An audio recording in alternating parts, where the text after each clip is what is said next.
नमस्कार। एमए उत्तरार्ध द्वितीय प्रश्न पत्र में हम आज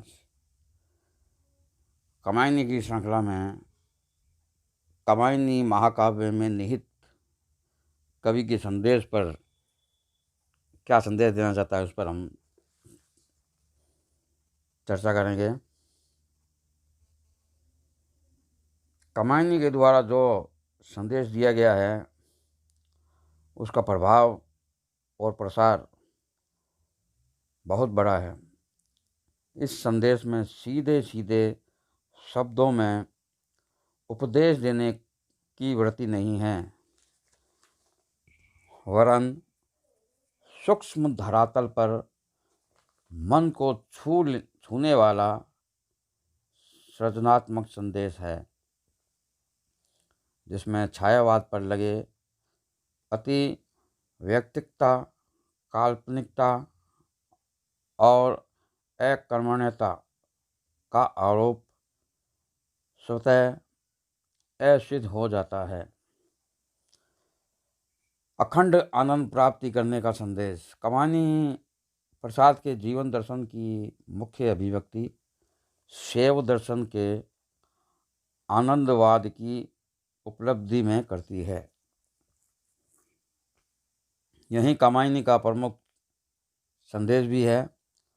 आज मनुष्य लगातार संघर्ष और अशांति में जी रहा है। उसे किसी भी दिशा में शांति, संतोष और आंतरिक आह्लाद प्राप्त नहीं हो रहा है। प्रसाद शैव दर्शन की प्रत्यभिज्ञा के समर्थक और विश्वासी है। वे मनु और श्रद्धा की कथा के द्वारा लगातार आनंद की ओर बढ़ने का संदेश देते हैं। श्रद्धा से दूर होकर भी मनु में चंचलता और लोभ बने रहते हैं। उनका सारा जीवन ही युद्ध बन गया है। ईड़ा से मिलकर वे पुनः भोगवादी भौतिक संस्कृति का विकास करते हैं और स्वयं ईड़ा स्वरूपा बुद्धि पर सर्व नियंत्रण करना चाहते हैं। ईड़ा, मुझे वह वस्तु चाहिए जो मैं चाहूँ, तुम पर हो अधिकार न हो तो प्रजापति वृथा हूँ। इस उधेड़बुन अधिकारों की चाह में उन्हें संघर्ष के रास्ते पर ला छोड़ा। निर्वासित अधिकार आज तक कोई नहीं भोग सका है। समरसता का संदेश। कामायनी आनंदोमुखी महाकाव्य है।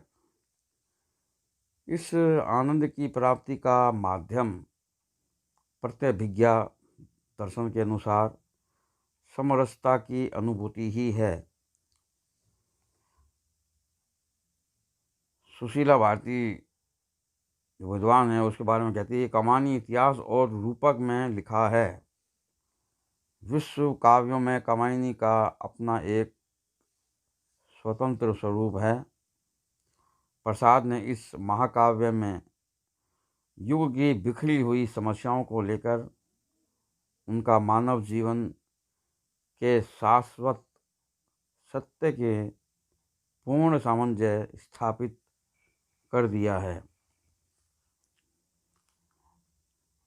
दुख और सुख में, बुद्धि और हृदय में, आत्मा और परमात्मा में, संसार और परलोक में, ज्ञान और क्रिया में, नारी और पुरुष में तथा वर्ण, वर्ग एवं अन्य भेदों में विभाजित संसार में समरसता की प्रतिष्ठा की है। संसार विषमता के कारण ही पीड़ित है। विषमता की पीड़ा से व्यस्त हो रहा स्पंदित विश्व महान, यही सुख दुख विकास का सत्य, यही भूमा का मधु में दान नित्य समरसता का अधिकार, उमड़ता कारण जल्दी समान। प्रसाद जिन उच्च भूमि पर मानव को पहुंचाना चाहते हैं, वहाँ समरसता के कारण सापित तापित भी नहीं है। सुख दुख की द्वैता की भी वहाँ नहीं है। वर्ण पद अथवा संपत्ति के भेदभाव से भी वहाँ कोई पीड़ित नहीं है। इच्छा ज्ञान और क्रिया से भी पूर्ण समन्वय है। जीवन की वसुधा पूरी तरह द्वंद्व तथा तनाव मुक्त होकर समतल एवं समरस बन गई है। मानवता की विजय का संदेश। प्रसाद छायावाद के प्रवर्तक कवियों में गिने जाते हैं, लेकिन छायावाद की वैयक्तिकता और पलायन वृत्ति से प्रसाद ने कमायनी में कन्नी काट ली है।